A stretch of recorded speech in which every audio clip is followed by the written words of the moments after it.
48 Hukum Kekuasaan Robert Greene. Hukum ke-27.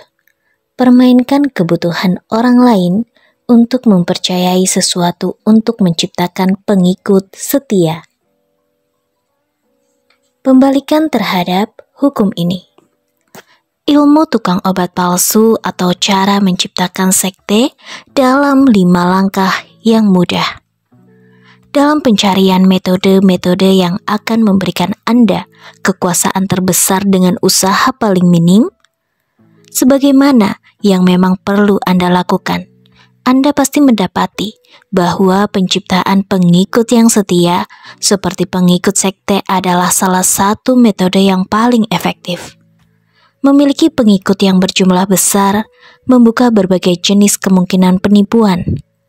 Para pengikut Anda bukan hanya akan memaju Anda, tetapi mereka juga akan melindungi dari musuh Anda dan dengan kerelaan hati bersedia mengemban tugas memancing orang lain untuk bergabung ke dalam sekte Anda.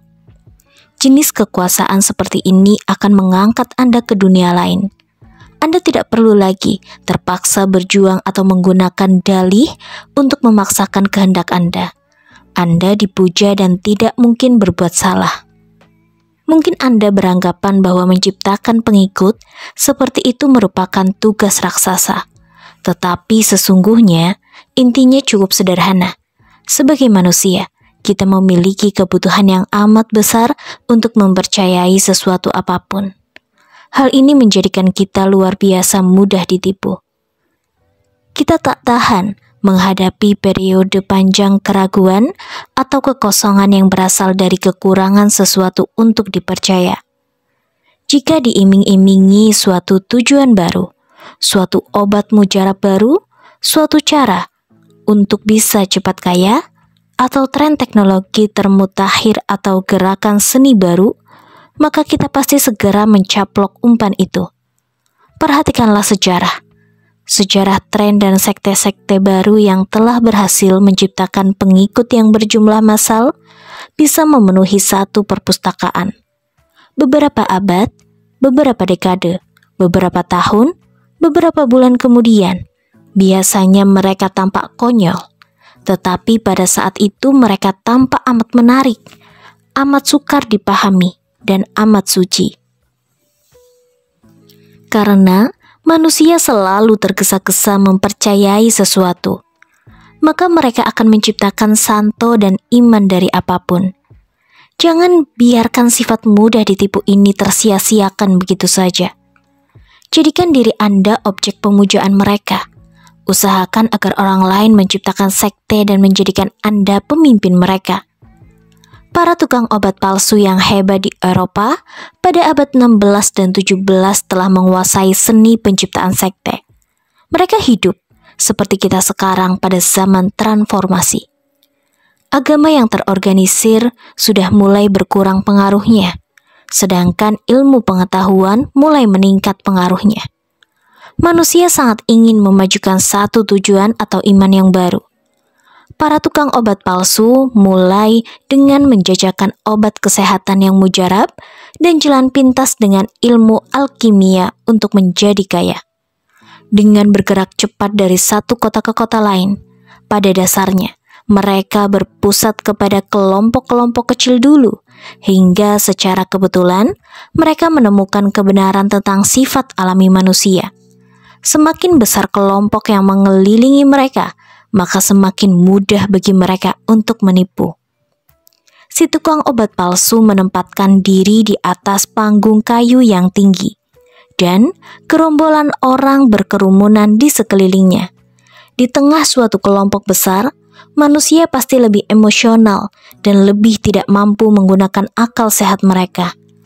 Andai si tukang obat palsu berbicara kepada mereka 4 mata, mereka mungkin menganggapnya konyol.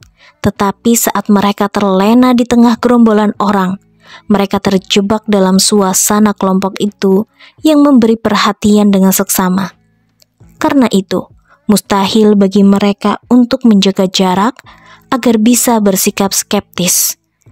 Kelemahan apapun dalam ide-ide si tukang obat palsu itu disembunyikan oleh semangat massa. Gairah dan antusiasme melanda gerombolan orang itu bagaikan suatu penyakit yang menular, dan mereka bereaksi keras kepada siapapun yang berani menyebarkan benih keraguan apapun.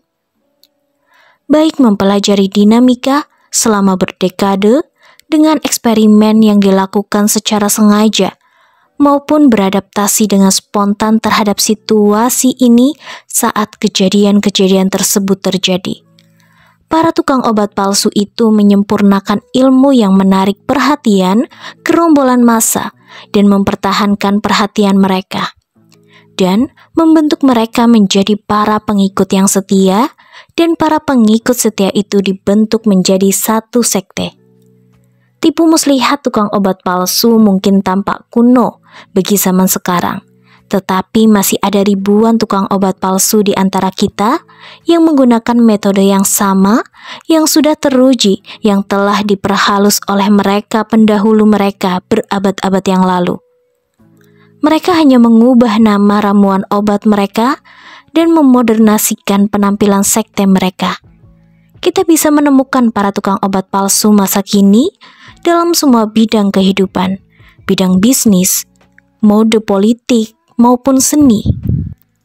Mungkin banyak di antara mereka yang mengikuti tradisi tukang obat palsu tanpa memiliki pengetahuan apapun tentang sejarahnya, tetapi Anda bisa lebih sistematis dan tenang. Ikuti saja kelima langkah pencipta sekte yang telah disempurnakan para tukang obat palsu pendahulu selama bertahun-tahun. Langkah pertama, tetaplah samar-samar dan tetaplah sederhana. Untuk menciptakan satu sekte, pertama-tama Anda harus menarik perhatian. Sebaiknya Anda melakukannya bukan melalui tindakan yang terlalu mencolok dan mudah dibaca, tetapi melalui kata-kata yang kabur dan memperdaya. Pidato, obrolan, dan wawancara awal Anda harus mencakup dua elemen. Di satu pihak, janji akan sesuatu yang hebat dan transformatif, dan lain pihak janji itu benar-benar kabur. Kombinasi ini akan merangsang berbagai jenis impian kabur dalam benak para pendengar Anda, yang akan menghubung-hubungkan sendiri impian itu dan melihat apa yang ingin mereka lihat. Agar ide-ide kabur Anda tampak menarik, pergunakan kata-kata yang terdengar hebat, tetapi memiliki makna yang tidak jelas. Kata-kata yang syarat semangat dan antusiasme. Pemberian istilah hebat bagi hal yang sederhana juga berguna. Begitu pula pengguna angka dan penciptaan kata-kata baru untuk menggambarkan konsep yang tidak jelas. Semua ini menciptakan kesan pengetahuan khusus. Jadi Anda cenderung terlihat sebagai seorang pakar. Dengan cara yang sama, cobalah membuat subjek sekte Anda tetap baru dan segar, supaya hanya sedikit orang yang memahaminya. Jika dilakukan dengan benar, kombinasi janji yang kabur, konsep yang tidak jelas namun menarik, dan antusiasme yang berapi-api akan menggerak. Jiwa manusia dan sekelompok manusia pasti menjadi pengikut Anda. Jika Anda bicara terlalu samar-samar, Anda pasti tidak akan memiliki kredibilitas. Tetapi bicara terlalu spesifik malah lebih berbahaya. Jika Anda bisa menjelaskan dengan terperinci manfaat yang diperoleh oleh orang lain dengan menjadi pengikut sekte Anda pasti diharapkan bisa memuaskan mereka. Sebagai hasil konsep yang samar-samar, daya tarik Anda juga sebaiknya bersifat sederhana. Masalah yang dihadapi sebagian besar manusia memiliki penyebab yang rumit. Sakit saraf yang berakar dalam, faktor sosial yang memiliki hubungan saling ketergantungan, akar-akar masalah yang berasal dari masa lalu dan luar biasa sulit diungkap. Namun, demikian, hanya sedikit orang yang memiliki kesabaran untuk menghadapi semua masalah ini. Sebagian besar manusia ingin mendengar solusi sederhana yang bisa menyembuhkan masalah mereka. Kemampuan untuk menawarkan jenis solusi semacam ini akan memberikan Anda kekuasaan besar dan membentuk pengikut Anda, alih-alih memberi penjelasan rumit tentang kehidupan nyata. Kembalilah kepada solusi primitif leluhur kita. Obat-obatan kuno yang baik dan obat mujarab yang misterius. Langkah kedua, tekankan segi visual dan sensual, alih-alih segi intelektual. Setelah banyak orang mulai mengelilingi Anda, ada dua bahaya yang akan muncul. Perasaan bosan dan sikap skeptis. Perasaan bosan akan membuat orang lain pergi ke tempat lain. Sikap skeptis akan membuat mereka menjaga jarak dengan Anda untuk memikirkan secara rasional tentang apapun yang Anda tawarkan. Jadi, kabut yang telah Anda ciptakan dengan mahir akan tersapu dengan ide-ide Anda sesungguhnya akan terkuak.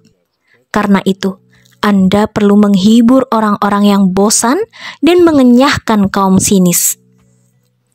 Gaya terbaik untuk melakukannya adalah melalui aksi teatrikal atau sarana-sarana lain sejenisnya. Kelilingi diri Anda dengan kemewahan, buat para pengikut Anda takjub dengan kegemilangan visual, dan penuhi mata mereka dengan tontonan yang seru. Hal ini bukan hanya akan mencegah mereka menyadari kekonyolan ide-ide Anda, lubang-lubang dalam sistem kepercayaan Anda, tetapi juga akan menarik lebih banyak perhatian dan lebih banyak pengikut. Sajikanlah ide-ide yang menarik bagi semua indera. Pergunakan kemenyan untuk memancing indera penciuman, musik yang menenteramkan indera pendengaran, peta dan grafik yang berwarna-warni untuk memancing indera penglihatan. Anda bahkan mungkin bisa gelitik pikiran mereka. Mungkin dengan memanfaatkan alat teknologi baru agar sekte Anda tampak pura-pura ilmiah, asalkan Anda tidak membuat siapapun benar-benar berpikir jernih. Pergunakanlah hal-hal eksotis budaya di tempat jauh, adat istiadat aneh untuk menciptakan efek teatrikal dan agar berbagai hal yang paling sederhana dan biasa-biasa saja tanpa seperti pertanda sesuatu yang luar biasa. Langkah ketiga, pinjamlah bentuk agama yang terorganisir untuk membangun struktur kelompok Anda. Pengikut Anda yang seperti pengikut sekte semakin banyak jumlahnya, sudah tiba saatnya untuk mengorganisasikannya. Temukanlah satu cara yang membangkitkan semangat dan menenteramkan. Agama-agama yang terorganisir sudah sejak dulu memiliki wewenang yang tidak dipertanyakan lagi bagi jumlah besar orang, dan wewenang itu terus berlanjut di zaman kita yang sudah dianggap zaman sekuler. Dan bahkan jika agama itu sendiri sudah agak memudar, bentuk-bentuknya masih menggemakan kekuasaan, asosiasi agama yang terorganisir, yang agung dan suci bisa dieksploitasikan tanpa akhir. Ciptakan beragam ritual bagi para pengikut Anda. Organisasikan mereka ke dalam satu hierarki, ciptakan ranking sesuai standar kesucian mereka, dan beri mereka nama dan gelar yang menggemakan aura religius. Minta pengorbanan dari mereka untuk mengisi kas Anda dan memperbesar kekuasaan Anda untuk menegaskan sifat agama palsu Anda. Bicaralah dan bersikaplah bak seorang nabi. Bagaimanapun juga, Anda bukan seorang diktator. Anda adalah seorang pendeta, seorang guru, seorang yang bijak, seorang saman, atau istilah lain apapun yang menyembunyikan kekuasaan nyata Anda dengan kabut agama. Langkah keempat, samarkan sumber penglihatan Anda. Kelompok Anda sudah bertambah besar, dan Anda telah membangun struktur seperti bentuk struktur gereja. Uang kas Anda mulai dipenuhi uang para pengikut Anda. Namun, Anda tak pernah boleh terlihat haus uang dan kekuasaan yang diberikan oleh mereka. Pada momen ini, Anda harus menyamarkan sumber penghasilan Anda. Langkah kelima, ciptakan dinamika kita versus mereka. Kelompok ini sekarang berjumlah besar dan bertumbuh subur, menjadi satu magnet yang menarik lebih banyak orang. Tetapi, jika Anda tidak berhati-hati, kelembaman pasti terjadi. Waktu serta perasaan bosan akan menghalau daya tarik magnet kelompok ini. Agar para pengikut Anda tetap bersatu, sekarang Anda harus melakukan apa yang telah dilakukan oleh semua agama dan sistem kepercayaan. Ciptakanlah dinamika kita versus mereka.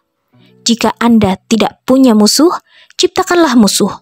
Berilah orang-orang pemikat kepercayaan untuk dilawan. Maka para pengikut Anda pasti semakin akrab dan erat hubungannya. Mereka mempercayai tujuan Anda dan harus menghancurkan golongan orang yang kafir. Ketaatan kepada hukum ini. Ketaatan pertama. Pada tahun 1653, seorang pria Milan yang berusia 27 tahun yang bernama Francesco Giuseppe Borri. Dia berkata bahwa ia mendapat satu visi. Ia pergi berkeliling kota dan memberitahu semua orang bahwa malaikat utama Michael telah datang menemuinya dan mengumumkan bahwa ia telah terpilih menjadi Capitano General pasukan tentara Paus baru. Satu pasukan yang akan merebut dan memulihkan kembali dunia. Malaikat itu kemudian mengungkapkan bahwa sekarang Borri memiliki kekuatan untuk melihat jiwa manusia. Dan bahwa ia akan segera menemukan Philosopher's Stone, zat kimia yang sudah lama dicari yang bisa mengubah logam biasa menjadi emas. Teman-teman kenalan yang mendengar Borri menjelaskan visi itu, yang menyaksikan perubahan yang terjadi kepada dirinya, merasa terkesan karena Borri tadinya mengabadikan dirinya kepada kehidupan yang syarat anggur, wanita, dan perjudian.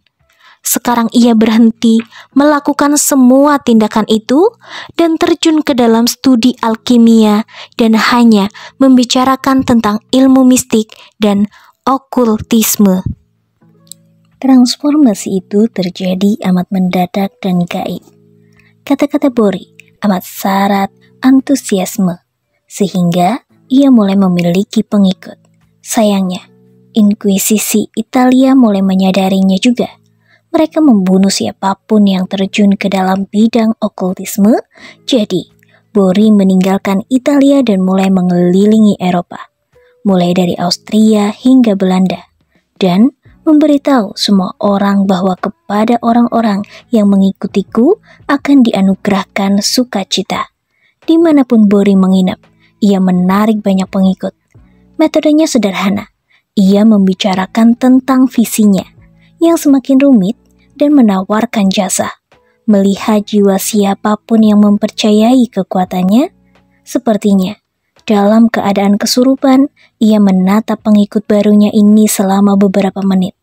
Kemudian menyatakan bahwa ia telah melihat jiwa orang ini, tingkat pencerahan jiwanya, dan potensi kehebatan spiritualnya. Jika ia yang dilihat tampak menjanjikan, ia menambahkan orang ini ke dalam ordo pengikutnya yang semakin besar. Karena hal itu memang dianggap sebagai suatu kehormatan. Sekte itu memiliki 6 tingkatan. Para muridnya berada pada tingkatan tertentu sesuai apa yang telah Borri lihat sekilas dalam jiwa mereka. Dengan kerja keras dan pengabdian total terhadap sekte itu, mereka bisa naik ke tingkatan yang lebih tinggi. Borri yang mereka sebut yang mulia dan dokter universal menuntut agar mereka melaksanakan sumpah kemiskinan yang paling ketat. Semua harta benda dan uang yang mereka miliki harus diserahkan kepada Borri. Tetapi mereka tidak keberatan untuk menyerahkan harta benda mereka kepadanya. Karena Borri telah memberitahu mereka, aku akan segera mengakhiri studi ilmu kimiaku dengan penemuan Philosopher's Stone yang membahagiakan. Dan Dengan sarana ini, kita semua akan memiliki sebanyak mungkin emas sesuka hati kita. Mengingat kekayaan yang semakin besar, Bory mulai mengubah gaya hidupnya dengan menyewa apartemen paling indah di kota besar, di mana ia telah menetap untuk sementara waktu. Ia mengisinya dengan perabotan dan aksesoris yang indah, yang mulai ia koleksi. Ia melintasi kota besar itu naik kereta kuda yang dihiasi batu-batu mulia dengan 6 kuda hitam yang gagah di depannya. Ia tak pernah menetap terlalu lama di suatu tempat. Dan ketika ia menghilang dengan mengatakan bahwa ada lebih banyak jiwa yang lain yang harus ia kumpulkan, reputasinya malah semakin besar saat ia tidak ada di sana. Ia menjadi terkenal, meskipun sesungguhnya ia tak pernah melakukan satu tindakan konkret apapun. Dari seluruh pelosok Eropa, orang buta, orang cacat, dan orang-orang yang putus asa berdatangan untuk mengunjungi Bory karena telah tersebar berita bahwa ia memiliki kuasa untuk menyembuhkan. Ia tidak meminta bayaran atas jasa-jasanya, jadi ia tampak semakin menakjubkan. Dan memang sebagian orang menyatakan bahwa di kota ini atau di kota itu ia telah menyebabkan kesembuhan secara gaib. Hanya dengan memberi petunjuk atas prestasinya saja, Bory memancing imajinasi orang lain agar membesar-besarkan prestasinya hingga proporsi fantastis. Kekayaan, misalnya, sesungguhnya berasal dari jumlah besar uang yang ia kumpulkan dari kelompok murid pilihannya yang kaya yang semakin besar jumlahnya. Namun, demikian, ia malah diduga benar-benar telah menyempurnakan Philosopher's Stone. Gereja terus mengejarnya, menghujatnya atas tuduhan pemfitnahan dan ilmu sihir. Dan respon Bory kepada tuduhan-tuduhan tersebut adalah kebungkaman yang bermartabat. Hal ini hanya meningkatkan reputasi Bory dan membuat para pengikutnya lebih berapi-api. Bagaimanapun juga, hanya orang-orang yang hebat yang dihukum mati. Berapa orang yang memahami Yesus Kristus pada zamannya sendiri? Bory tidak mengucapkan sepatah kata pun. Para pengikutnya sekarang menyebutnya Paus Antikris. Jadi, kekuasaan Bory semakin besar, hingga pada suatu hari ia meninggalkan kota Amsterdam. Diam-diam melarikan diri dengan membawa sejumlah besar uang pinjaman dan berlian yang telah dipercayakan kepadanya. Sekarang ia dicari polisi. Inkuisisi akhirnya mengejarnya, dan selama 20 tahun terakhir hidupnya, ia dipenjarakan di Roma.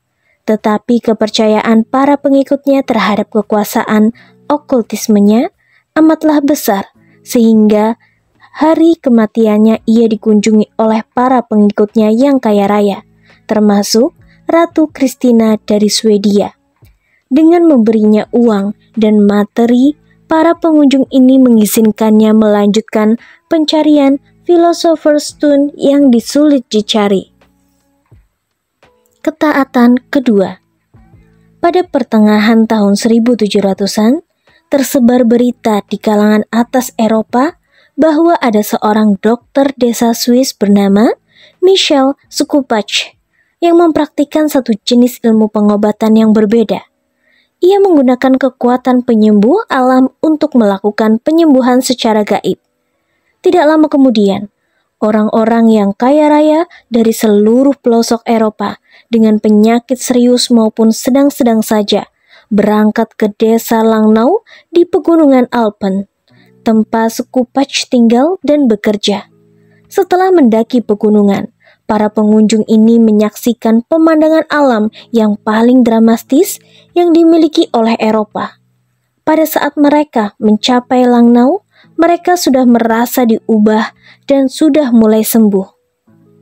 Skupacz yang mulai dikenal dengan sebutan Dokter Gunung memiliki sebuah apotek kecil di kota itu. Tempat ini menjadi tempat yang sangat ramai. Gerombolan massa dari banyak negara yang berbeda menjejali ruangan kecil itu dan dinding-dindingnya dijajari dengan botol berwarna-warni yang diisi penyembuh herbal. di tempat di mana sebagian besar dokter pada zaman itu meresepkan ramuan obat yang rasanya tidak enak, yang diberi nama Latin yang tak bisa dipahami oleh orang lain. Obat-obat Skupacz diberi nama seperti minyak sukacita, hati bunga kecil, atau melawan monster. Dan rasanya pun manis serta enak. Skupacz telah merancang banyak jenis pengobatan yang masing-masing sangat berbeda dengan praktik kedokteran biasa pada zamannya. Misalnya, ia percaya kepada terapi kejut listrik. Bagi orang-orang yang bertanya-tanya, apakah hal ini sesuai dengan kepercayaan terhadap kuasa penyembuhan alam? Ia menjelaskan bahwa listrik adalah fenomena alam. Ia hanya meniru kekuatan petir. Salah seorang pasien yang menyatakan bahwa ia kerasukan 7 setan. Sang dokter menyembuhkannya dengan terapi kejut listrik. Dan saat ia melakukan terapi ini, ia berseru bahwa ia melihat setan itu satu persatu terbang keluar dari tubuh pria tersebut.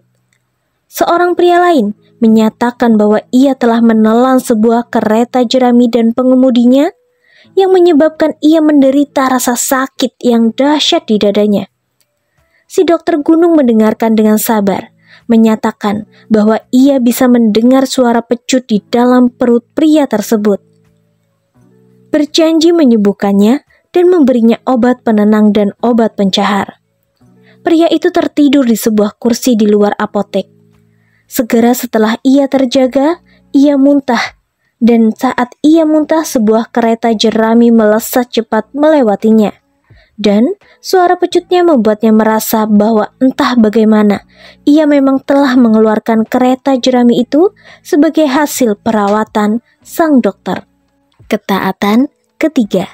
Pada tahun 1788, pada usia 35 tahun, dokter dan ilmuwan Franz Mesmer berada di persimpangan jalan. Ia adalah perintis studi daya tarik magnetik hewan, kepercayaan bahwa hewan mengandung zat-zat magnetik, dan bahwa seorang dokter atau spesialis bisa menghasilkan penyembuh gaib dengan mengolah zat yang mengandung arus listrik ini. Tetapi di Wina, tempat tinggalnya, teori-teori diolok-olok dan diejek oleh para dokter lain. Untuk mengobati wanita yang kejang-kejang, Mesmer menyatakan bahwa ia telah menghasilkan sejumlah penyembuh, dan prestasinya yang paling membanggakan adalah memulihkan penglihatan seorang gadis buta. Tetapi seorang dokter lain yang memeriksa gadis muda itu mengatakan bahwa gadis itu tetap buta selamanya. Suatu penilaian yang memang disetujui sendiri oleh gadis muda itu. Mesmer membantah bahwa musuh-musuhnya ingin memfitnahnya dengan membuat gadis itu berpihak kepada mereka. Pernyataan ini hanya memancing lebih banyak olok-olok. Jelas-jelas penduduk Wina yang berpikiran sederhana adalah penonton yang salah bagi teori-teorinya. Jadi ia memutuskan pindah ke Paris dan memulainya lagi. Setelah menyewa sebuah apartemen yang sangat indah di kota baru ini, Mesmer menghiasnya dengan indah. Kaca berwarna-warni yang dipasang di bagian besar jendela menciptakan nuansa religius, dan cermin-cermin di semua dinding menghasilkan efek hipnotis. Sang dokter memasang iklan bahwa di apartemennya ia akan menggelar demonstrasi kekuatan magnetisme hewan dengan mengundang orang-orang sakit dan melankolis untuk merasakan kekuatannya. Tidak lama kemudian, penduduk Paris dari segala golongan membayar bea masuk untuk menyaksikan mukjizat yang dijanjikan oleh sang Mesmer.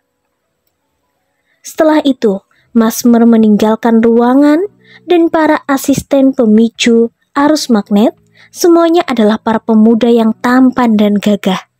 Memasuki ruangan sambil membawa buli-buli berisi air yang mengandung arus magnet yang mereka percikan ke tubuh para pasien. Lalu, mereka mengoleskan cairan penyembuhan itu ke tubuh para pasien, memijatnya agar meresap ke tubuh mereka, menyebabkan mereka tidak sadarkan diri. Beberapa menit kemudian, sebagian pasien itu menjerit dan menjambak rambut mereka, sedangkan sebagian pasien lain tertawa histeris. Pada puncak ketidaksadaran diri mereka, Mesmer memasuki kembali ruang tamu itu dan memakai jubah sutra tipis yang dihiasi bordir bunga-bunga emas dan membawa tongkat magnetik putih. Sambil berkeliling dengan wadah itu, ia mengelus dan menenteramkan para pasien itu hingga ketenangan mereka pulih kembali. Banyak wanita kemudian menghubung-hubungkan kekuatan aneh yang ia miliki dengan tatapan tajamnya yang mereka anggap menggairahkan atau menenangkan cairan magnetik di dalam tubuh mereka. Pada puncak popularitas Mesmer, satu komisi Prancis menerbitkan sebuah laporan yang dilandaskan kepada bertahun-tahun pengujian teori magnetisme hewan. Kesimpulan studi mereka adalah efek magnetisme terhadap tubuh sesungguhnya berasal dari sejenis histeria kelompok dan autosugesti. Laporan itu didokumentasikan dengan baik sehingga merusak reputasi Mesmer di Prancis. Ia meninggalkan negara itu dan pensiun. Namun dengan demikian, beberapa tahun kemudian, para penirunya bermunculan di seluruh pelosok Eropa dan sekte mesmerisme tersebar sekali lagi. Dan para pengikutnya berjumlah lebih banyak daripada yang sebelumnya. Pembalikan terhadap hukum ini. Satu alasan untuk menciptakan pengikut adalah bahwa satu kelompok seringkali lebih mudah ditipu daripada satu individu. Jadi, kekuasaan yang Anda peroleh pasti jauh lebih besar lagi. Namun dengan demikian, hal ini pun memiliki bahayanya. Jika kapanpun kelompok itu menyelami diri Anda yang sesungguhnya, Anda bukan hanya menghadapi satu orang yang tertipu, tetapi satu kelompok massa yang marah yang akan mencabik-cabik Anda hingga menjadi serpihan dengan semangat yang sama yang mereka kerahkan saat mereka dulu mengikuti Anda. Para tukang obat palsu selalu menghadapi bahaya ini dan mereka selalu siap pindah keluar kota saat menjadi jelas bahwa ramuan obat mereka tidak bermanfaat dan ide-ide mereka palsu. Jika mereka terlalu lambat pindah, mereka membayarnya dengan nyawa mereka. Dalam mempermainkan gerombolan massa, Anda bermain dengan api. Jadi, Anda harus selalu mengawasi percikan keraguan apapun dan musuh apapun yang bisa membuat gerombolan massa itu berbalik melawan Anda. Ketika Anda mempermainkan emosi satu gerombolan massa, Anda harus tahu cara beradaptasi dan menyesuaikan diri Anda secara instan terhadap semua suasana hati dan keinginan yang dimiliki oleh satu kelompok. Pergunakanlah mata-mata, ketahuilah segalanya, dan bersiap-siaplah kabur senantiasa. Karena alasan inilah, mungkin Anda lebih memilih berhadapan dengan orang lain, mengisolasi mereka dari lingkungan pergaulan normal mereka bisa memberikan pengaruh yang sama dengan menempatkan mereka dalam satu kelompok orang bodoh yang tepat. Dan jika akhirnya ia berhasil menyelami diri Anda yang sesungguhnya, mungkin akan lebih mudah bagi Anda untuk kabur darinya daripada kabur dari satu gerombolan besar orang. Hukum 28. Bertindaklah dengan berani. Pertimbangkan, jika Anda tidak yakin akan jalur suatu tindakan, jangan berusaha melakukannya. Keraguan Anda akan mempengaruhi tindakan Anda. Sifat penakut amatlah berbahaya. Lebih baik terjun dalam suatu terencana dengan berani. Kesalahan apapun yang Anda lakukan dengan berani bisa diralat dengan mudah dengan keberanian yang lebih besar. Semua orang mengagumi orang-orang yang berani. Tidak ada seorang pun yang menghormati orang yang penakut. Keberanian dan keraguan. Perbandingan psikologi singkat.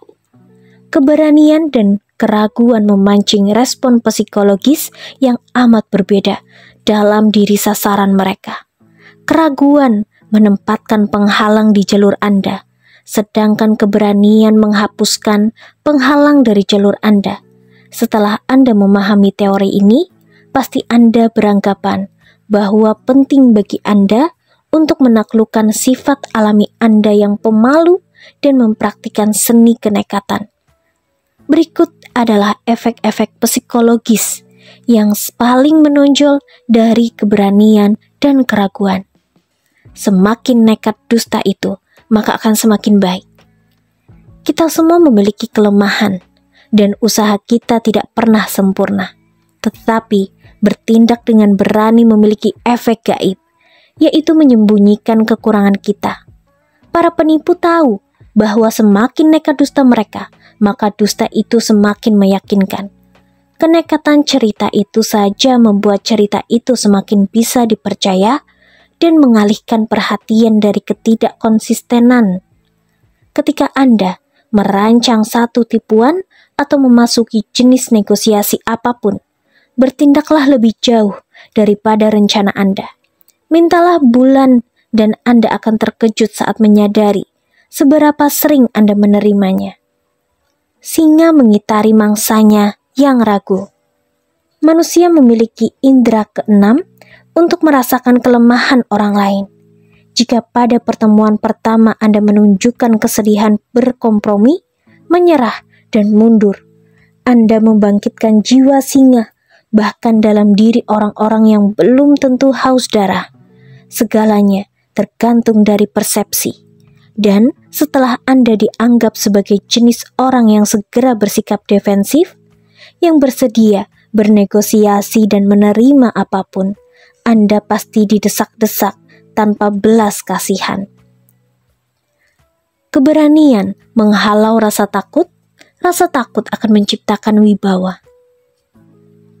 Langkah yang berani membuat Anda tampak lebih hebat dan lebih berkuasa dari sesungguhnya. Jika langkah itu dilakukan secara mendadak, secara tiba-tiba dan gesit, bak pagutan seekor ular, maka langkah itu pasti mengakibatkan jauh lebih banyak rasa takut. Dengan mengintimidasi menggunakan satu langkah yang berani, Anda menciptakan teladan. Dalam setiap pertemuan berikutnya, orang lain pasti bersikap defensif dan takut kepada serangan Anda berikutnya. Bertindak setengah hati sama dengan menggali kuburan yang lebih dalam. Jika Anda bertindak tidak dengan kepercayaan diri total, Anda memasang penghalang di jalan Anda sendiri. Ketika satu masalah muncul, Anda pasti merasa bingung dan melihat peluang di tempat di mana tidak ada peluang dan tanpa sengaja menciptakan lebih banyak masalah. Saat melarikan diri dari si pemburu, si kelinci pemalu lebih mudah bergegas berlari ke dalam perangkapnya. Keraguan menciptakan celah, keberanian menghapuskan celah. Ketika Anda menyisihkan waktu untuk berpikir, berbicara dengan ragu-ragu, Anda menciptakan celah yang membiarkan orang lain juga berpikir. Keraguan Anda menulari orang lain dengan energi canggung dan memancing perasaan malu. Keraguan bermunculan dari segala sisi. Keberanian menghancurkan celah semacam itu. Kecepatan langkah dan energi dari tindakan tersebut tidak memberi orang lain ruang untuk merasa ragu dan khawatir. Dalam hal merayu, keraguan amatlah mematikan. Keraguan membuat korban Anda menyadari niat Anda. Langkah yang berani menyebabkan rayuan Anda meraih kemenangan. Tindakan itu tidak menyisihkan waktu bagi perenungan. Keberanian memisahkan Anda dari gerombolan. Keberanian memberi Anda karisma dan membuat Anda tampak lebih hebat daripada sesungguhnya. Orang yang ragu-ragu tidak akan diperhatikan, sedangkan orang yang berani menarik perhatian dan sesuatu yang menarik perhatian pasti menarik kekuatan. Kita tak bisa mengalihkan pandangan kita dari orang yang berani. Kita tak sabar ingin menyaksikan langkah berani mereka selanjutnya. Ketaatan kepada hukum ini. Ketaatan pertama. Pada bulan Mei 1925, 5 orang dealer paling sukses dalam bisnis besi tua Prancis mendapati diri mereka diundang untuk menghadiri pertemuan resmi yang sangat rahasia dengan Deputi Direktur Umum Ministry of Post and Telegraphs di Hotel Crillon, yang saat itu merupakan hotel termewah di Paris. Ketika para pengusaha itu tiba, Direktur Jenderal hotel itu sendiri, Monsieur Lustig, yang menemui mereka di sebuah suite indah di lantai paling atas. Para pengusaha itu tidak mengerti mengapa mereka dipanggil untuk menghadiri rapat tersebut, dan mereka merasa sangat penasaran. Setelah minum-minum, direktur itu menjelaskan, "Bapak-bapak," katanya, "kita akan membahas persoalan mendesak yang perlu kerahasiaan total. Pemerintah harus meruntuhkan Menara Eiffel." Para dealer itu mendengarkan dengan membisu dan tercengang saat direktur itu menjelaskan bahwa menara itu, sebagaimana yang baru-baru ini dilaporkan dalam berita, sangat perlu diperbaiki. Tadinya bangunan itu dimaksudkan sebagai pembangunan sementara, dan biaya pemeliharaannya telah menghubungi tinggi selama bertahun-tahun. Jadi, sekarang pada masa kritis uang, pemerintah harus menghabiskan jutaan dolar untuk memperbaikinya. Banyak penduduk Paris menganggap Menara Eiffel sebagai bangunan yang merusak pemandangan, dan mereka pasti senang melihat menara itu diruntuhkan. Seiring berlalunya waktu, bahkan para turis pun pasti melupakan bangunan tersebut. Bangunan itu akan terus hidup dalam foto-foto dan kartu-kartu pos. Bapak-bapak, tutur Lustig, kalian semua diundang untuk mengajukan tawaran bagi Menara Eiffel kepada pemerintah. Ia memberikan para pengusaha itu lembaran kertas surat pemerintah yang diisi angka-angka. Misalnya, berapa ton jumlah total logam menara itu? Mata mereka terbelalak saat mereka memperhitungkan berapa banyak uang yang bisa mereka peroleh dari besi tua itu. Kemudian, Lustig membimbing mereka ke sebuah limo yang sudah menunggu, yang membawa mereka ke Menara Eiffel. Setelah menunjukkan lencana resmi, ia membimbing mereka mengelilingi daerah menara itu dan membubuhi beragam anekdot menggelikan dalam penjelasannya sebagai pemandu wisata. Pada akhir kunjungan tersebut, ia berterima kasih kepada mereka dan meminta mereka mengantarkan tawaran mereka ke suite-nya dalam waktu tempat hari. Beberapa hari setelah tawaran tersebut diserahkan, salah satu dari kelima dealer itu, Monsieur P, menerima pemberitahuan bahwa tawarannya adalah tawaran terbaik, dan bahwa untuk mengamankan penjualan menara itu, ia harus datang ke suite di hotel itu dalam waktu 2 hari sambil membawa cek yang sah senilai lebih dari $250 French. Seperempat harga totalnya. Setelah mengantarkan cek itu, ia akan menerima dokumen-dokumen yang menegaskan kepemilikan Menara Eiffel. Monsieur P merasa girang. Namanya akan tercatat dalam sejarah sebagai pria yang telah membeli dan meruntuhkan bangunan terkenal tersebut. Tetapi pada saat ia tiba di suite itu sambil membawa cek di tangannya, ia mulai meragukan seluruh perjanjian tersebut. Mengapa bertemu di sebuah hotel, alih-alih di sebuah bangunan pemerintah? Mengapa ia tidak mendengar kabar dari para pejabat lain? Apakah semua ini suatu tipuan belaka? Saat ia mendengarkan Lustig membahas pengaturan peruntuhan menara tersebut, ia bimbang, lalu mempertimbangkan mundur. Namun demikian, tiba-tiba ia sadar bahwa direktur itu sudah mengubah nada suaranya. Alih-alih membicarakan tentang menara itu, ia mengeluh tentang gajinya yang rendah, tentang keinginan istrinya untuk memiliki sebuah jaket bulu, tentang betapa sakit memiliki sebuah hati karena ia telah bekerja keras tetapi tidak dihargai. Terfikir oleh Monsieur P bahwa pejabat pemerintah yang berkedudukan tinggi meminta sogokan, tetapi dampaknya bukanlah amarah, melainkan kelegaan dalam diri Monsieur P.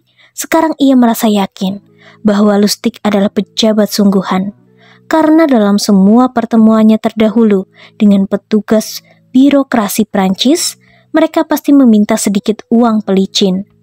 Setelah keyakinannya pulih lagi, Monsieur P memberikan direktur itu beberapa ribu franc uang kertas, kemudian menyerahkan kepadanya cek yang sudah disahkan. Sebagai gantinya, ia menerima dokumen-dokumen termasuk kwitansi penjualan yang tampak mengesankan. Ia meninggalkan hotel itu sambil memimpikan keuntungan dan ketenaran di masa mendatang. Monsieur P tidak pernah menghadapi polisi. Ia tahu jenis reputasi semacam apa yang akan ia terima jika tersebar kabar bahwa ia telah jatuh dalam perangkap para penipu paling berani dan absurd dalam sejarah. Selain dipermalukan di muka publik, bisnisnya pun pasti akan hancur. Ketaatan kedua. Di ranjang kematian pada tahun 1533, Vasily, Grand Duke Moskow dan penguasa Rusia yang semi bersatu, mengumumkan bahwa putranya yang berusia 3 tahun, Ivan, sebagai penggantinya. Ia menunjuk istrinya yang masih muda, Helena, sebagai wali hingga Ivan mencapai usia dewasa dan bisa memerintah sendiri. Kaum bangsawan, kaum boyar diam-diam bersuka cita. Selama bertahun-tahun, Duk Moskow telah berusaha memperluas wewenangnya agar mencakup daerah kekuasaan kaum boyar. Dengan kematian Vasily dan pewarisnya yang baru berusia 3 tahun, seorang wanita mudalah yang menjadi penguasa. Kaum boyar pasti bisa mendapatkan kembali segala hal yang diambil alih oleh Duk, merebut kendali negara dan mempermalukan keluarga kerajaan. Karenanya, menyadari bahaya-bahaya, Helena yang masih muda meminta bantuan teman kepercayaannya, Pangeran Ivan Obolensky dalam pemerintah. Tetapi, setelah menjabat sebagai wali selama 5 tahun, tiba-tiba ia mati, diracuni oleh seorang anggota keluarga Shuisky. Klan boyar yang paling ditakuti, para pangeran Shuisky merebut kembali pemerintahan dan menjebloskan Obolensky ke dalam penjara, di mana ia dibiarkan mati kelaparan. Pada usia 8 tahun, sekarang Ivan adalah anak yatim piatu yang dibenci. Anggota keluarga boyar manapun yang berminat kepadanya langsung diasingkan atau dibunuh. Jadi, Ivan mengelilingi istana dalam keadaan lapar, berpakaian yang lusuh, dan seringkali bersembunyi dari keluarga Shuisky yang memperlakukannya dengan kasar saat mereka melihatnya. Kadang mereka mencarinya, memakaikan jubah kerajaan kepadanya, menyerahkan sebuah tongkat kerajaan kepadanya, dan mendudukannya di tahta, jenis ritual untuk mengolok-oloknya di mana mereka mengecam keinginannya sebagai raja. Kemudian mereka mengusirnya. Pada suatu malam, beberapa orang dari mereka mengejar Metropolitan, ketua gereja Rusia, melintas istana dan ia mencari pelindung di kamar Ivan. Anak kecil itu mengamati dengan ngeri saat keluarga Shuisky masuk ke kamarnya, melontarkan penghinaan dan memukuli Metropolitan dengan kejam. Ivan memiliki seorang teman di istana, seorang anggota kaum boyar bernama Vorontsov yang menghibur dan menasehatinya. Namun, pada suatu hari saat Ivan Vorontsov dan Metropolitan baru mengobrol di ruang makan istana, beberapa anggota keluarga Shuisky menerobos masuk, memukuli Vorontsov dan menghina Metropolitan dengan merobek-robek dan menginjak-injak jubahnya. Kemudian mereka mengasingkan Vorontsov dari Moskow. Sepanjang semua kejadian, Ivan tetap bungkam total di mata kaum boyar. Sepertinya rencana mereka berhasil. Pemuda itu telah berubah menjadi seorang idiot yang ketakutan dan patuh. Sekarang mereka bisa mengabaikannya, bahkan tidak mengganggunya sama sekali. Tetapi pada malam hari tanggal 29 Desember 1543, Ivan yang sekarang berusia 13 tahun meminta Pangeran Andrei Shuisky untuk datang ke kamarnya. Ketika sang pangeran tiba, kamar itu sudah dipenuhi penjaga istana. Kemudian, Ivan muda menunjuk Andrei dan memerintahkan para penjaga untuk menangkapnya, membunuhnya, dan membuang mayatnya ke kandang anjing kerajaan untuk dijadikan makanan mereka. Selama beberapa hari berikutnya, Ivan menyuruh semua kerabat dekat Andrei ditangkap dan diasingkan. Karena terkejut oleh keberanian yang mendadak, kaum boyar sekarang merasa benar-benar ngeri terhadap remaja ini, yang di kemudian hari menjadi Ivan the Terrible, yang telah merencanakan dan menunggu selama 5 tahun untuk melaksanakan satu tindakan cepat dan berani yang akan mengamankan kekuasaannya selama berdekade-dekade mendatang. Ketaatan ketiga. Pada tahun 1514, Pietro Aretino yang berusia 22 tahun bekerja sebagai seorang asisten dapur rendahan untuk satu keluarga Roma yang kaya raya. Ia memiliki ambisi besar sebagai seorang penulis yang ingin menjadi amat terkenal di dunia. Tetapi bagaimana mungkin seorang pesuruh biasa bisa mewujudkan impian semacam itu? Tahun itu, Paus Leo X menerima dari Raja Portugal seorang duta besar yang membawa banyak hadiah. Hadiah paling menonjol di antara segalanya adalah seekor gajah besar. Gajah pertama di Roma sejak zaman kerajaan. Sri Paus memuja gajah ini dan menghujaninya dengan perhatian dan hadiah. Tetapi, walaupun ia sangat menyayanginya dan merawatnya dengan baik, gajah itu yang diberi nama Hanno sakit parah dan sekarat. Paus memanggil para dokter yang memberikan obat pencahar seberat sebesar 185 kilo kepada gajah itu. Tetapi sia-sia, hewan itu mati dan Paus pun berduka. Untuk menghibur dirinya, ia memanggil pelukis terkenal Raphael dan memerintahkannya menciptakan lukisan Hanno sesuai dengan bentuk tubuh aslinya di atas makam hewan itu dan diberi tulisan, "Apa yang telah direnggut oleh alam telah dipulihkan kembali oleh Raphael dengan karya seninya." Selama beberapa hari berikutnya, sebuah pamflet yang menyebabkan kegembiraan besar dan tawa disebarkan di seluruh pelosok Roma dengan judul Surat Wasiat Terakhir Gajah Hanno. Sebagian dari pamflet itu berisi, "Kepada pewarisku Kardinal Santa Croce, aku memberikan lututku supaya ia bisa meniru caraku menekuk lututku. Kepada pewarisku Kardinal Santi Quattro, aku memberikan rahangku supaya ia bisa dengan lebih sigap lagi melalap semua pendapatan Kristus. Kepada pewarisku, Kardinal Medici, aku memberikan kedua telingaku, supaya ia bisa mendengar tindakan semua orang. Kepada Kardinal Grassi, yang memiliki reputasi sebagai pria bejat, si gajah mewariskan hadiah yang cocok untuknya, yaitu bagian anatomi tubuhnya sendiri yang berukuran amat besar." Pamflet anonim itu terus berlanjut dan menyindir semua orang di Roma. Tidak terkecuali sang Paus sendiri. Kepada setiap orang itu, pamflet itu berusaha menyindir kelemahannya yang paling dikenal. Pamflet itu diakhiri dengan bait, "Pastikanlah agar Aretino menjadi temanmu, karena ia adalah musuh yang buruk untuk dimiliki." Kata-katanya saja bisa merusak Paus yang berkedudukan tinggi. Jadi, ya Tuhan, jagalah semua orang dari lidahnya. Kunci kekuasaan. Sebagian besar manusia pemalu. Kita ingin menghindari ketegangan dan konflik, dan kita ingin disukai oleh semua orang. Kita mungkin merenungkan satu tindakan yang berani, tetapi kita jarang melaksanakannya. Kita takut pada konsekuensinya, kepada anggapan orang lain tentang kita, tentang rasa permusuhan yang akan kita bangkitkan jika kita berani bertindak melampaui biasa. Tindakan ini terlihat paling jelas dalam rayuan. Semua perayu hebat berhasil melakukan lewat sikap lancang mereka.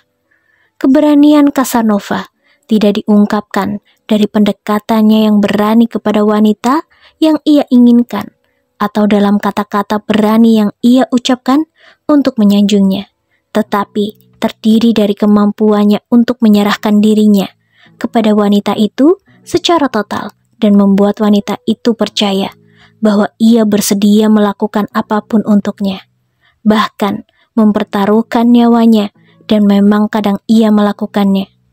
Wanita yang menjadi sasaran banjir perhatian ini mengerti bahwa Casanova tidak menahan dirinya sama sekali untuk mencintainya. Hal ini pada dasarnya jauh lebih menyanjung daripada pujian. Tak pernah sekalipun dalam rayuan apapun Casanova menunjukkan keraguan atau kebimbangan, karena ia memang tak pernah merasakannya. Anda harus mempraktikkan dan mengembangkan keberanian Anda. Anda pasti seringkali menemukan banyak manfaat. Tempat terbaik untuk memulainya seringkali adalah dunia negosiasi yang pelik, terutama diskusi di mana Anda diminta menetapkan harga Anda sendiri. Alangkah seringnya kita merendahkan diri sendiri dengan meminta harga yang terlalu rendah. Ketika Christopher Columbus mengajukan proposal agar istana Spanyol membiayai pelayarannya ke Amerika, ia juga mengajukan tuntutan yang gila dan nekat agar ia disebut Laksmana Besar Samudra. Istana menyetujuinya. Harga yang ia tetapkan adalah harga yang ia terima. Ia menuntut agar diperlakukan dengan hormat. Jadi, itulah yang ia terima. Henry Kissinger juga tahu bahwa dalam negosiasi, tuntutan yang berani biasanya lebih baik daripada mengajukan tawaran sedikit demi sedikit dan mencoba mengambil jalan tengah dengan pihak yang lain. Tetapkan harga yang tinggi, kemudian seperti yang dilakukan oleh Count Lustig, naikkan harganya. Pembalikan hukum ini. Keberanian sebaiknya tak pernah dijadikan strategi di balik semua tindakan. Keberanian adalah instrumen taktis yang perlu dipergunakan pada saat yang tepat. Buatlah rencana yang berpikir jauh ke depan. Buatlah elemen final sebagai langkah berani yang akan memberikan kesuksesan kepada Anda. Dengan kata lain, karena keberanian adalah respon yang dipelajari. Keberanian juga merupakan sesuatu yang bisa Anda kendalikan dan manfaatkan sesukanya. Menjalani kehidupan hanya dipersenjatai dengan keberanian pasti melelahkan dan juga mematikan. Sikap pemalu tidak bisa bertahan di dunia kekuasaan.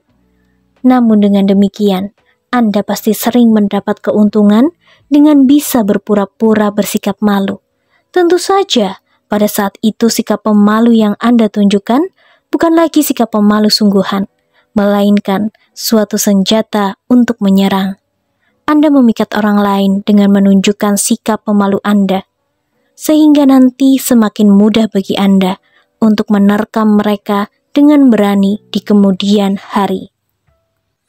Hukum 29. Buatlah rencana hingga tuntas. Pelanggaran terhadap hukum ini. Pada tahun 1510, sebuah kapal laut berlayar dari Pulau Hispaniola menuju Venezuela, di mana kapal itu akan menyelamatkan koloni Spanyol yang dikepung.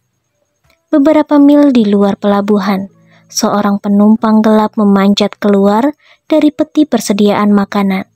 Vasco Núñez de Balboa, seorang bangsawan Spanyol yang telah datang ke dunia baru untuk mencari emas, tetapi malah berutang dan kabur dari para krediturnya dengan bersembunyi di dalam peti tersebut.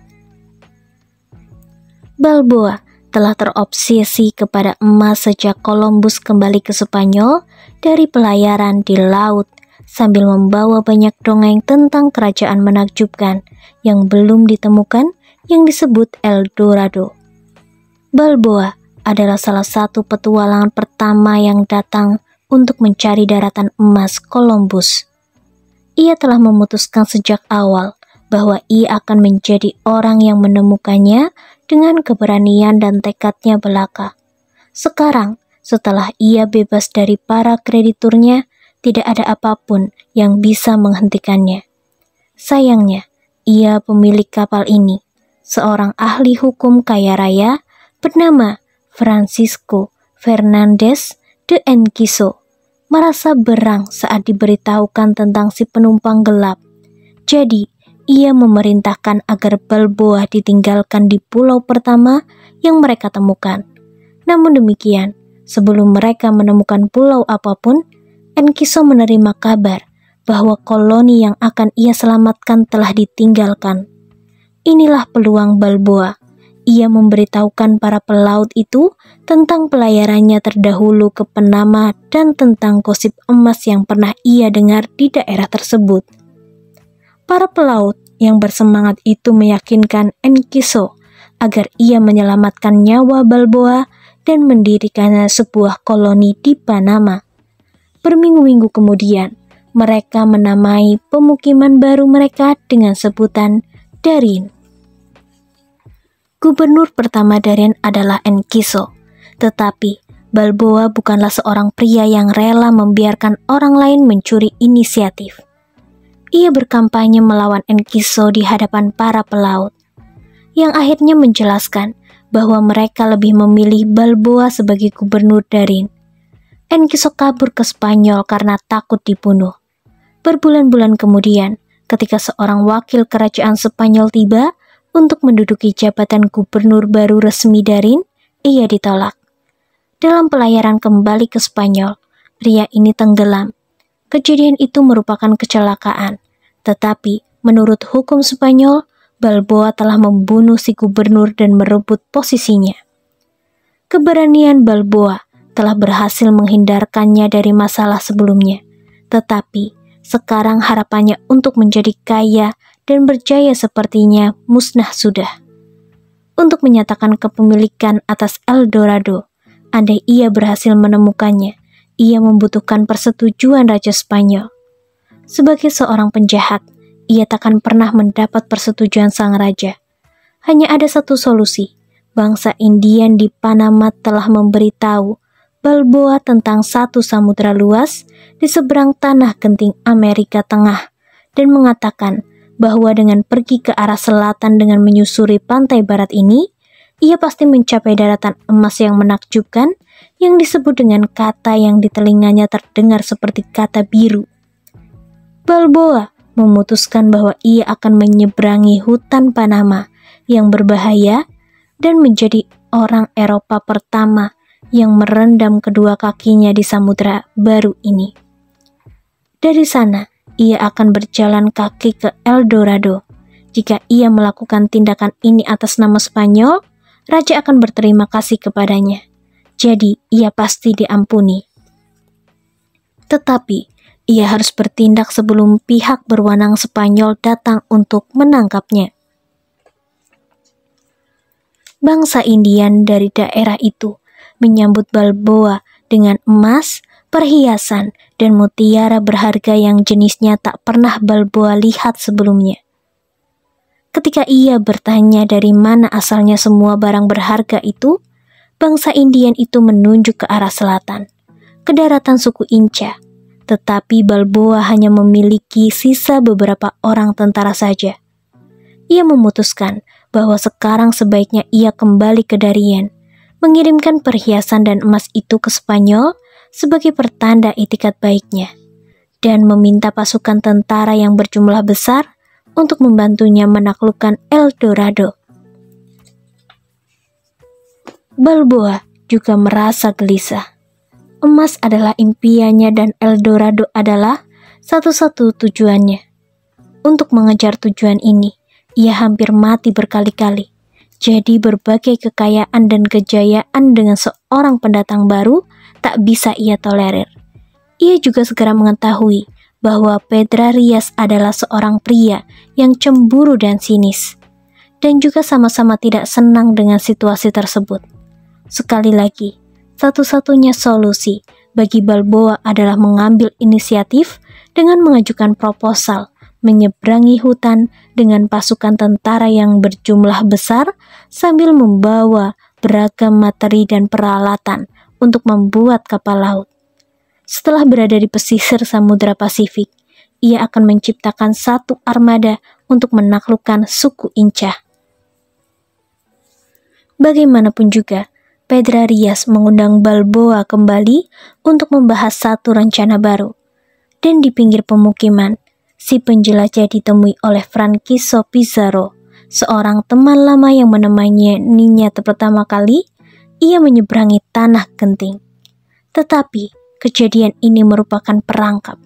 Saat memimpin 100 tentara, Pizarro mengepung mantan temannya, menangkapnya, dan mengembalikannya kepada Pedrarias, yang mengendalikannya atas tuduhan pemberontakan.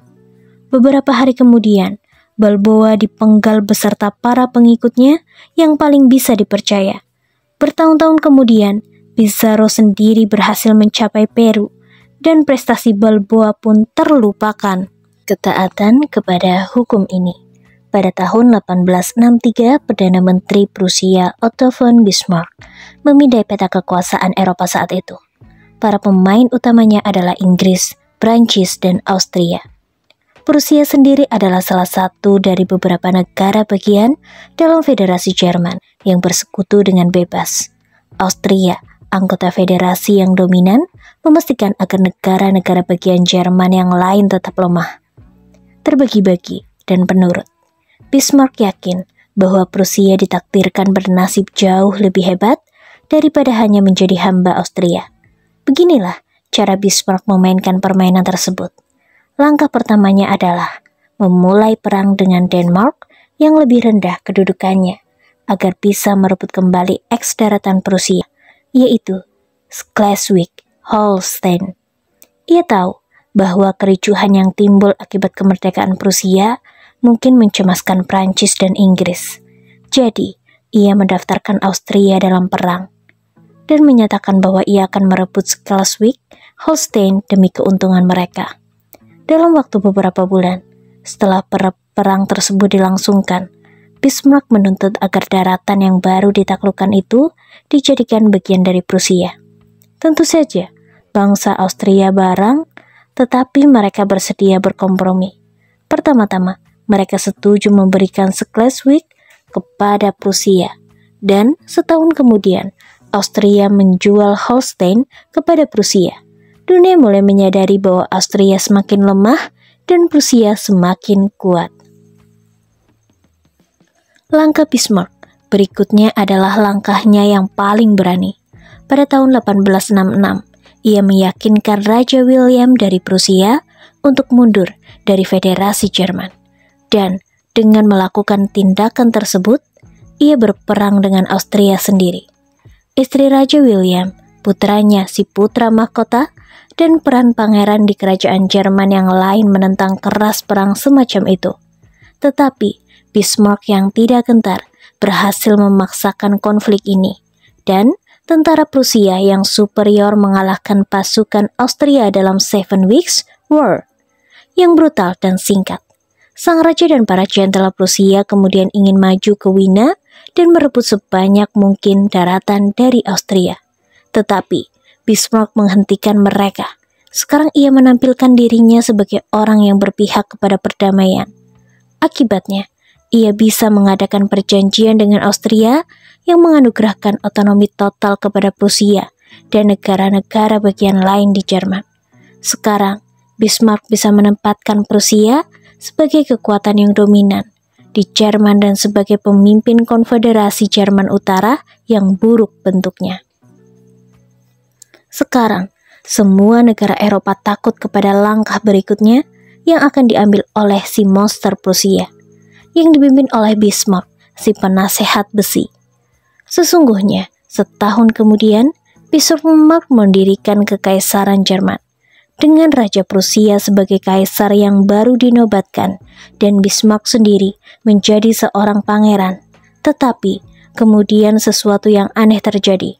Bismarck tidak memancing perang lain. Saat negara-negara berkuasa lain di Eropa merebut daratan di benua-benua lain untuk dijadikan koloni, ia membatasi habis-habisan akuasi koloni Jerman. Ia tidak menginginkan daratan lain untuk Jerman, tetapi keamanan yang lebih baik. Sepanjang sisa masa hidupnya, ia berjuang mempertahankan perdamaian di Eropa dan mencegah perang-perang lain.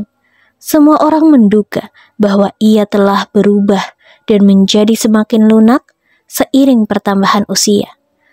Mereka gagal memahami bahwa inilah langkah terakhir dari rencana awalnya. Kunci kekuasaan. Pemilu Prancis pada tahun 1848 berakhir dengan perselisihan antara Louis Adolphe Thiers, si pencinta hukum dan ketertiban, dan Jenderal Louis-Eugne Cavaignac, si penerusuh sayap kanan. Ketika Thiers sadar bahwa ia tertinggal jauh dalam lomba balapan yang taruhannya tinggi, ia berusaha sekuat tenaga mencari solusinya. Ia mengarahkan pandangannya kepada Louis Bonaparte, keponakan lelaki jenderal hebat Napoleon. Seorang deputi rendahan di parlemen, si Bonaparte ini sepertinya agak imbersil. Tetapi namanya saja bisa menyebabkan Thiers terpilih di sebuah negara yang mendambakan seorang penguasa yang kuat. Louis Bonaparte bisa menjadi boneka Thiers dan akhirnya bisa disingkirkan dari panggung kekuasaan. Langkah pertama rencana ini bekerja dengan sempurna, dan Napoleon mendapat banyak suara. Masalahnya, Thiers tidak membayangkan suatu fakta sederhana. Pria imbesil ini sesungguhnya pria yang memiliki ambisi yang amat besar. 3 tahun kemudian, ia membubarkan parlemen, menyatakan dirinya sebagai kaisar, dan memerintahkan Prancis selama 18 tahun, menyebabkan Thiers dan partainya sangat takut kepadanya. Ketika Anda memandang beberapa langkah ke depan dan merencanakan langkah Anda hingga akhir tujuan Anda tidak akan lagi tergoda oleh emosi atau keinginan untuk berimprovisasi. Kejelasan rencana Anda akan menyingkirkan kecemasan dan ketidakjelasan yang merupakan alasan utama mengapa begitu banyak orang gagal merampungkan rencana mereka dugaan sukses. Anda harus berfokus kepada akhir rencana Anda dan tidak mentolerir penyelewengan apapun. Pembalikan hukum. Ada pepatah klis di kalangan ahli strategi bahwa rencana Anda harus memiliki alternatif dan cukup fleksibel. Teori itu benar sekali. Jika Anda terjebak dalam suatu rencana yang terlalu kaku, Anda tak akan bisa menghadapi pergeseran keberuntungan mendadak. Setelah Anda menelaah kemungkinan di masa depan dan memutuskan sasaran Anda harus menciptakan alternatif dan bersikap terbuka terhadap rute-rute baru menuju tujuan Anda. Namun dengan demikian, sebagian besar manusia lebih jarang kalah akibat berencana berlebihan dan membuat rencana yang kaku. Alih-alih dari ketidakjelasan rencana dan kecenderungan berimprovisasi terus-menerus saat menghadapi beragam situasi. Karena itu, tidak ada tujuan nyata yang bisa diperoleh dengan merenungkan pembalikan hukum. Karena tidak ada manfaat baik yang bisa muncul dengan menolak berpikir jauh ke depan dan membuat rencana hingga tuntas. Jika Anda tidak cukup berpikiran jelas dan tidak cukup berpikir jauh ke depan, Anda pasti mengerti bahwa masa depan memang tidak jelas dan bahwa Anda harus bersikap terbuka untuk beradaptasi. Hanya dengan memiliki tujuan dan rencana jangka panjang yang jelas, barulah Anda bisa memiliki kebebasan seperti itu. Hukum 30. Berilah kesan bahwa prestasi Anda tampaknya mudah sekali dicapai. Ketaatan kepada hukum ini. Bagian pertama. Pada suatu hari, Rikyu dan putranya pergi ke rumah seorang kenalan untuk menghadiri upacara minum teh. Dalam perjalanan memasuki rumah itu, putranya berkata bahwa gerbang indah yang tampak antik di rumah tuan rumah itu terlihat kesepian. Kurasa tidak, sahut ayahnya. Kelihatannya seolah gerbang itu dibawa dari suatu kuil gunung yang letaknya jauh dari sini. Dan seolah kerja keras yang dikerahkan untuk mengimpornya pasti memakan biaya besar. Jika si pemilik rumah itu mengerahkan usaha besar itu untuk memiliki satu gerbang saja, maka hal itu pasti terlihat dalam upacara minum tehnya, dan Senno Rikyu memang terpaksa meninggalkan upacara minum teh lebih dini. Karena ia tak sanggup bertahan menghadapi sikap sok aksi dan kerja keras yang jelas-jelas terlihat dikerahkan oleh si tuan rumah. Pada malam lain, selagi minum teh di rumah seorang temannya, Rikyu melihat tuan rumahnya masuk ke dalam, mengangkat sebuah lentera di tengah kegelapan, memotong sebutir limau dari sebatang pohon, dan membawanya masuk. Tindakan ini membuat Rikyu terpesona. Si tuan rumah perlu hidangan pembuka untuk hidangan yang ia sajikan. Jadi, secara spontan, ia pergi keluar rumah untuk memetiknya. Tetapi, ketika pria itu menawarkan limau itu dengan kek beras Osaka, Rikyu sadar bahwa ia telah merencanakan memetik limau itu sejak awal mula dinikmati bersama hidangan khas yang mahal ini. Tindakannya tidak lagi terlihat spontan. Tindakan itu merupakan cara bagi si tuan rumah untuk membuktikan kepintarannya.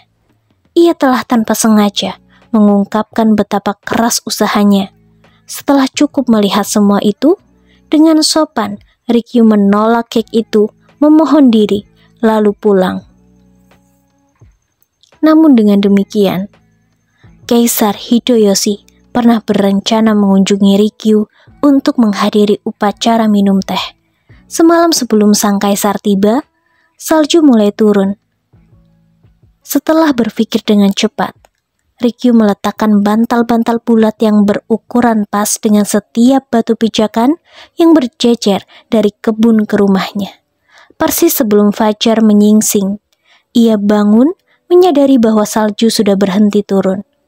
Dengan hati-hati memindahkan bantal itu ketika Hideyoshi tiba. Ia merasa takjub melihat keindahan pemandangan itu. Batu-batu pijakan yang bulat sempurna yang tidak ditutupi salju, dan ia menyadari bahwa pemandangan itu tidak menunjukkan cara Rikyu melakukannya, tetapi hanya menunjukkan kesopan santunan Rikyu saja. Setelah Senok Rikyu meninggal, ide-idenya memberikan pengaruh yang mendalam terhadap praktik upacara minum teh. Shogun Tokugawa yang bernama Yorinobu, putra Kaisar Ieyasu yang hebat, adalah murid ajaran Rikyu. Di kebunnya, ia memiliki sebuah lentera batu yang dibuat oleh si master terkenal. Dan Lord Sakai Tadakatsu bertanya apakah ia boleh mampir suatu hari nanti untuk melihatnya. Yorinobu menjawab bahwa ia pasti merasa terhormat jika dikunjungi olehnya. Jadi, ia memerintahkan para tukang kebunnya untuk merapikan segala untuknya, mempersiapkan kunjungan tersebut. Para tukang kebun yang tidak memahami aturan Chanoyu beranggapan bahwa lentera batu itu berbentuk aneh dan jendelanya terlalu kecil bagi tren lentera masa kini. Mereka menyuruh seorang tukang lokal untuk membesar jendela-jendela itu. Beberapa hari sebelum kunjungan Lord Sakai, Yorinobu mengelilingi kebun itu. Ketika ia melihat jendela yang sudah diubah, ia meledak marah. Siap menghunuskan pedangnya kepada orang bodoh yang telah merusak lentera itu, merusak keanggunannya, dan merusak seluruh tujuan kunjungan Lord Sakai. Setelah Yorinobu tenang, ia ingat bahwa ia membeli 2 lentera itu, dan bahwa lentera keduanya berada di kebunnya di Pulau Kishu. Dengan biaya besar, ia menyewa sebuah perahu penangkap paus dan para pendayung terbaik yang bisa ia temukan, dan memerintahkan mereka membawakan lentera itu kepadanya dalam waktu 2 hari. Hal ini sangatlah sulit, tetapi para pelaut itu mendayung siang sampai malam. Untungnya ada tiupan angin yang baik, jadi mereka tiba tepat waktu. Yorinobu girang karena lentera batu itu lebih bagus daripada lentera batu pertama. Karena lentera ini tidak tersentuh selama 20 tahun di tengah sebuah semak bambu. Jadi penampilan antiknya tetap brilian dan ditutup oleh lumut halus. Ketika Lord Sakai tiba siang itu, ia merasa takjub oleh lentera itu yang lebih indah daripada bayangannya. Amat anggun dan menyatu dengan elemen kebun itu.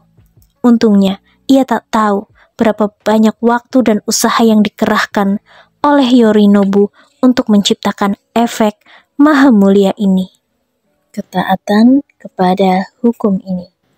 Seniman pelarian diri terkenal Harry Houdin pernah mengiklankan triknya sebagai yang mustahil sekarang mungkin terjadi. Dan memang benar, orang-orang yang menyaksikan pelarian dirinya yang dramatis merasa bahwa tindakannya yang ia lakukan di atas panggung bertentangan dengan gagasan akal sehat mengenai kemampuan manusia.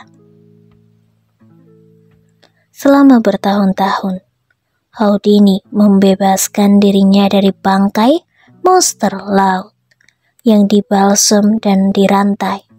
Ia menyegel dirinya sendiri di dalam sebuah amplop yang sangat besar dan ia keluar dari amplop itu tanpa merobek kertasnya.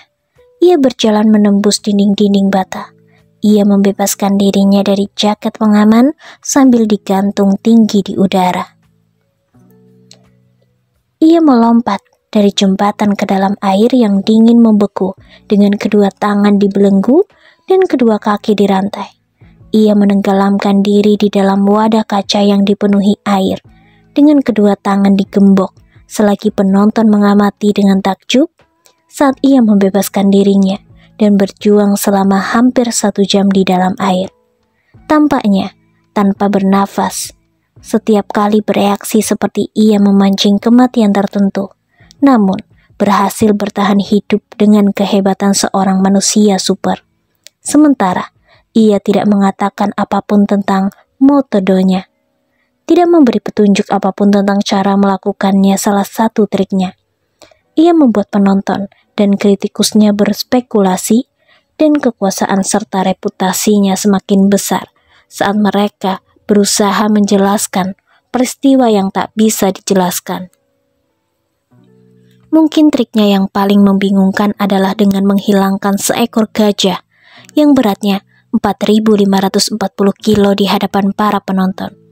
Suatu prestasi hebat yang ia ulangi di panggung selama lebih dari 19 minggu.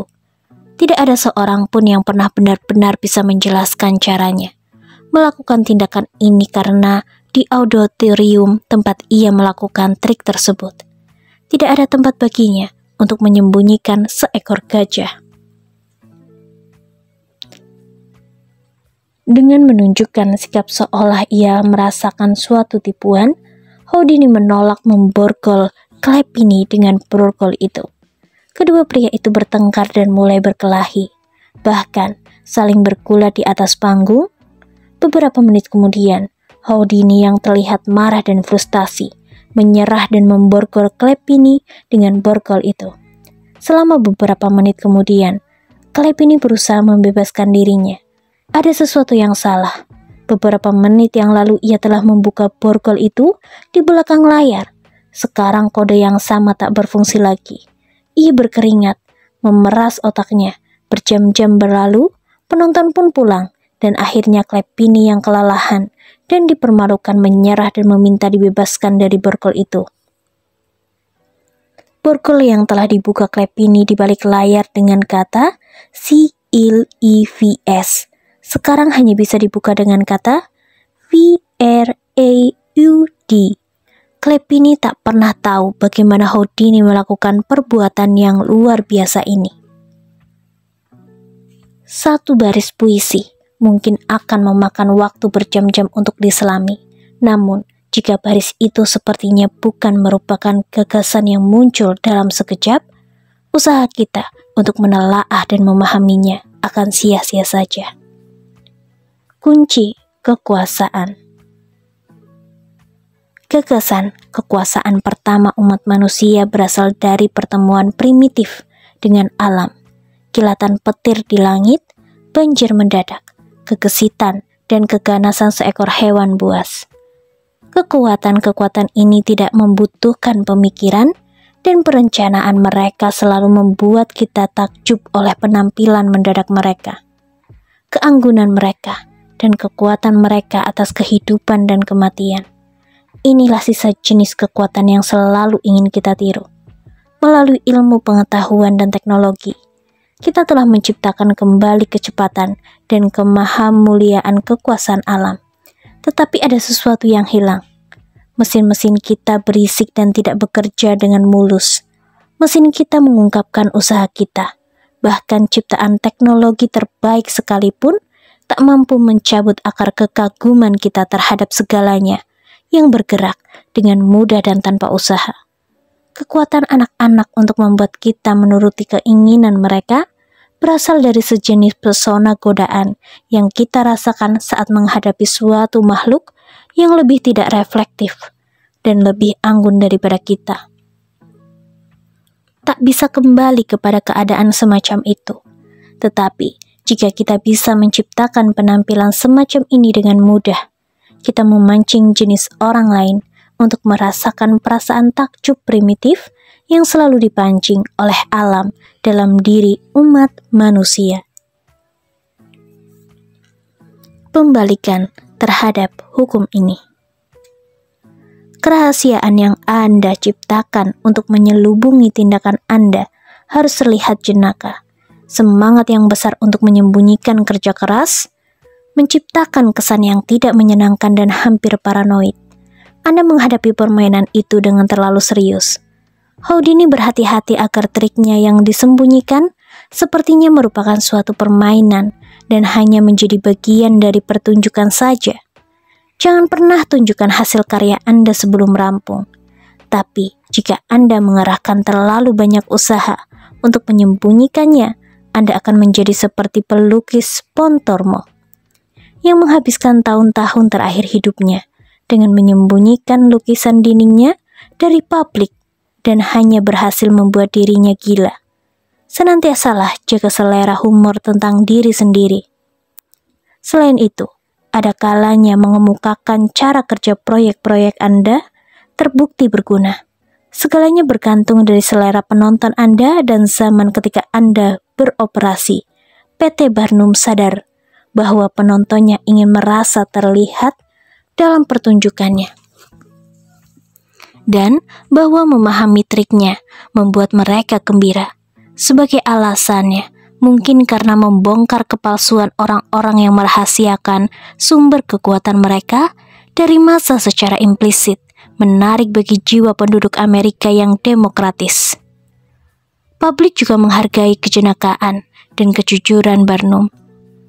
Barnum memanfaatkan hal ini secara ekstrim dengan mempublikasikan tipuannya sendiri dalam autobiografinya yang populer, yang ditulis ketika karirnya berada pada puncak. Asalkan mengungkapkan parsial trik-trik dan teknik ini direncanakan dengan hati-hati, alih-alih menjadi akibat dari suatu kebutuhan yang tak terkendali untuk omong besar. Tindakan ini merupakan kepintaran tertinggi. Tindakan ini memberi penonton ilusi bahwa mereka superior dan terlibat. Bahkan, walaupun sebagian besar trik dan teknik Anda tetap tidak mereka ketahui.